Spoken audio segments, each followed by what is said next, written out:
ডাইনি তার মাথার ওপরের অংশ খুলে ফেলল। সে পাশে দাঁড়িয়ে থাকা তার বান্ধবীকে সাহায্যের জন্য ডাকল।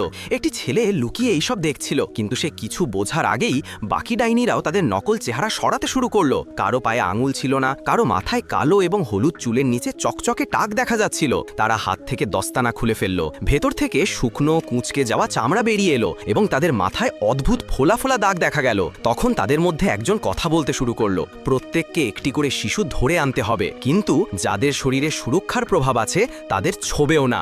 যদি কেউ এই মিশনটি সম্পূর্ণ করতে না পারে তাহলে তার পরিণতি খুব খারাপ হবে। এই কথা বলার সাথে সাথেই তার চোখ থেকে নীল লেজার বেরিয়ে এসে একটি ছোট ডাইনিকে ছাই করে দিল। বাকিরা ভয়ে কাঁপতে লাগলো। এদিকে বাইরে দাঁড়ানো ছেলে কিছু শব্দ শুনে ভেতরে ঢোকার উপক্রম করলো। ডাইনিরা সঙ্গে সঙ্গে আবার নিজেদের মানবরূপে ফিরে গেল, যাতে সন্দেহ না হয়। ছেলেটিকে ভেতরে ডাকা হলে সে একটু লজ্জা পেয়ে ভেতরের দিকে ঢুকলো এবং তাকে একটি টফি দেওয়া হলো। আর কয়েক সেকেন্ডের মধ্যেই সে একটি